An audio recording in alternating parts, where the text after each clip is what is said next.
My name is Jonathan Whitaker, and my group's report is about the movie A Bronx Tale. Here is the original trailer.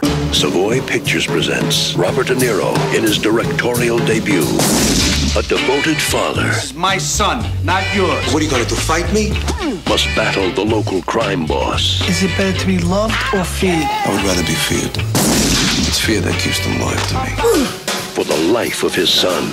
I ain't afraid of you. Well, you should be. Stay away from my son! Robert De Niro, A Bronx Tale, rated R. Now, I have to admit that when the list was passed out to the class and my eyes skimmed down the column, I didn't look any further once I saw that A Bronx Tale had been listed. That's mainly because my father introduced me to the genre with The Godfather at the age of 7 years old, and we would connect with the messages with some of the movies of the films. Not because of the violence, but more so of the structure and the discipline of their illegal underworld businesses. Once you get beyond the guns, the drugs, and the language, the movies mostly have a sub-story that deals with some form of a family matter. I'm not speaking of the La Cosa Nostra family, but the family. The relationship between two brothers, or the relationship between a husband and a wife. A Bronx Tale is a 1993 American crime drama film set in the Bronx during the turbulent era of the 1960s, and has more to do with the relationship between a father and his only son. It was the directorial debut of Robert De Niro and was produced by his Tribeca Films production company. It follows a young Italian-American teenager as his path in life is guided by two father figures, one played by De Niro and the other by Chaz Palminteri. Palminteri actually wrote the film, and it was based partially upon his childhood. Born Calogero Lorenzo Palminteri, he adapted the screenplay from his one-man show of the same name, and several characters in the movie, including himself, the main lead character known as C, are based off of real people. The show had successful runs in Los Angeles and off-Broadway. Palminteri would not sell the rights to his story unless he could write the screenplay, and was guaranteed the role of Sonny. At one point, he was offered $1 million, but refused because his conditions were not met. Later, De Niro saw the show and approached Palminteri. He said he knew about Palminteri's refusing to sell the rights. For the rights, he told Palminteri he would act in the film and meet Palminteri's conditions if De Niro could direct. De Niro said he was good to his word with only a handshake from Palminteri. I saw A Bronx Tale when it first came out in 1993, and the first thing that I noticed was the relationship between the father and his son. In some ways, it reminded me of how my own father used to drill certain messages within my head. One of the messages that Robert De Niro's character told his son, that my dad always told me, was about not wasting talent. He always leaned on the fact that talent is something that can't be taught and that can't be learned, but is God-given from the Creator himself. Another message that my father expressed to me was how to tell if a woman was selfish or not. And this clip from A Bronx Tale is the message that my father taught me when I was a freshman in high school at the age of 13. Friend, I'm your friend, kid. Shh, you letting yourself get caught up in this shit. These kids could hurt you. You gotta think for yourself. I do. I'm really trying, but I mean, we hate these people. I mean, I don't hate them, but, you know. What people? What are you talking about? What's on your mind? I met this girl. Yes, so? I like her and everything, but, see, she ain't white. She's from Webster Avenue. She's a colored girl. Yeah. You like this girl?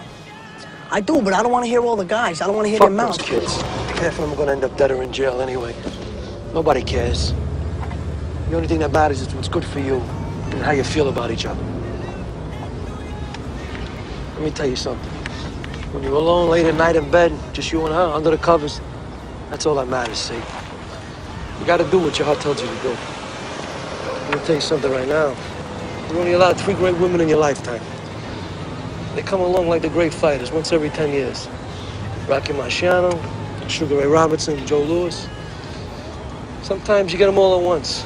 Me, I had my 3 when I was 16. That happens. What are you gonna do?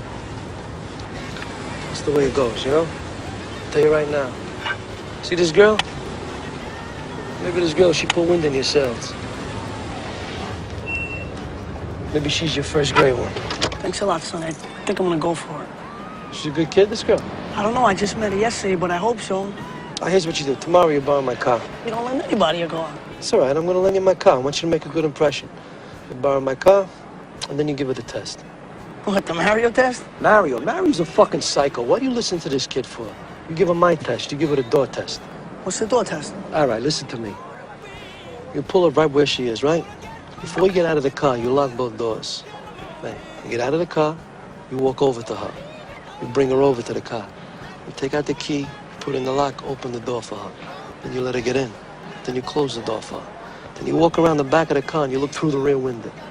If she doesn't reach over, lift up that button for you so you can get in, dump her. Just like that? Listen to me, kid. If she doesn't reach over, lift up that button for you so you can get in. That means she's a selfish broad, and all you're seeing is the tip of the iceberg. You dump her fast. Yeah, what about all the beautiful things you just told me, though? Do what my heart tells me to do. It's all that matters. Find someone to pull into myself. I mean, hey, this could be one of the great ones. Bullshit, kid. The door test, that's what counts. You dump her, and you dump her fast. Dump her? Dump her. Dump her?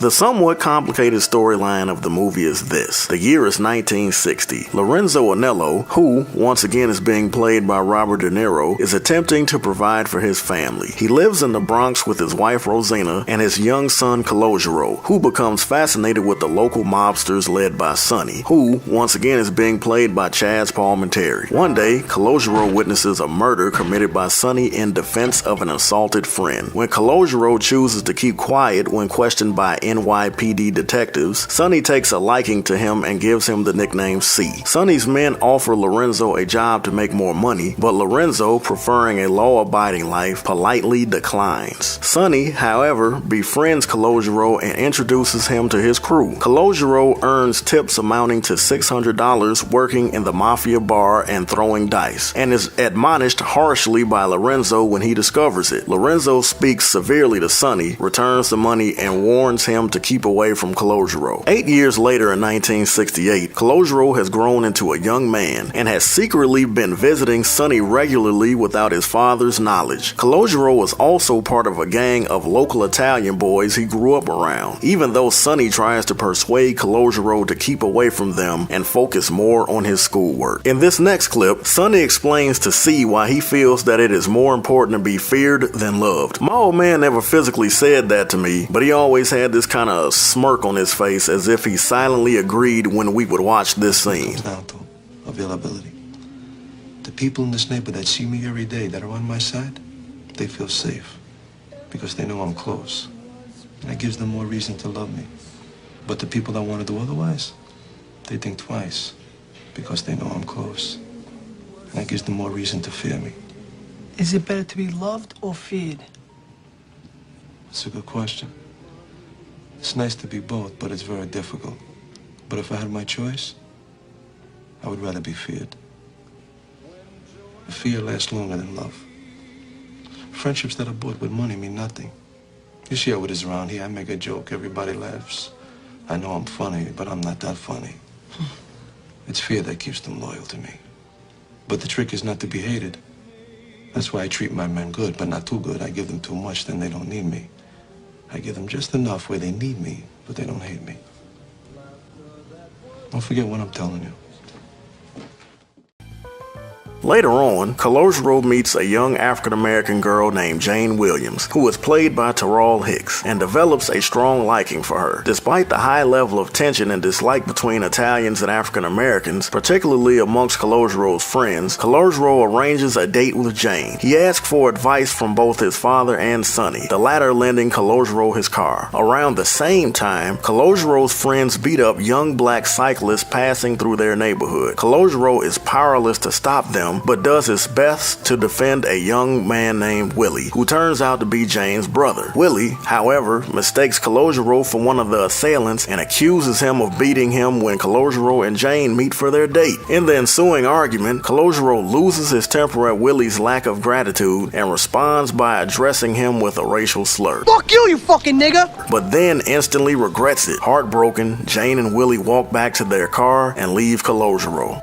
At home, Calogero was confronted by his father, who saw him driving Sonny's car from the window. An argument ensues, and Calogero storms out. Suddenly, he is confronted by Sonny and his crew, who found a bomb in Sonny's car and suspected Calogero of planning to assassinate him. Calogero breaks down, proclaiming his love and dedication to Sonny, whereupon Sonny recognizes Calogero's innocence and allows him to leave. Lorenzo, who saw the mobsters roughing up Calogero, emerges to defend his son, but is held back by Sonny's men. The black kids who had been assaulted earlier on egg the Italian boys' usual hangout, which was named the Four Deuces. With revenge in their hearts, Calogero's friends make a plan to strike back using Molotov cocktails. They take an unwilling Calogero with them, but during the ride, Sonny stops the car and orders Calogero out. Calogero catches up with Jane, who tells him that Willie has since admitted that the boy who beat him up wasn't Calogero, but Willie was angry and tried to hurt Calogero by lying about him. Jane and Calogero make amends, but Calogero suddenly remembers his friend's plans to assault Jane's neighborhood, and the two rush to stop them. However, upon arriving, Calogero and Jane see the boy's car destroyed. During the assault, someone had thrown one of the Molotov cocktails back into the Italian boy's car through the window, igniting the remaining bottles, causing a crash and an explosion, and killing all of Calogero's friends. Calogero rushes to the bar to thank Sonny for saving his life, but the bar is crowded and an unnamed assassin, the son of the man whom Sonny killed in the beginning of the film, shoots Sonny in the back of the head before Calogero can warn him. A funeral is then held for Sonny, where countless people come to pay their respects. Once they are all gone, a lone man, Carmine, who was played by Joe Pesci, visits the funeral, claiming that Sonny once saved his life as well. Calogero does not appear to know Carmine, but remembers him when he sees a scar on his forehead. The murder Sonny had committed outside of Calogero's home 8 years ago had been in defense of Carmine, who was being beaten by the assailant with a baseball bat. Carmine tells Calogero that he will be taking care of the neighborhood for the time being. He promises Calogero that if he should ever need anything, just to let him know, and that he will make sure that the matter is resolved. With that being said, Carmine leaves just as Calogero's father arrives. Surprisingly, Lorenzo was there to pay his respects to Sonny and to thank him for saving his son. Lorenzo says that he never hated Sonny, but merely resented him for making Calogero grow up so quickly. Calogero makes peace with his father, and the two walk home as Calogero narrates the life lessons he learned from the two men.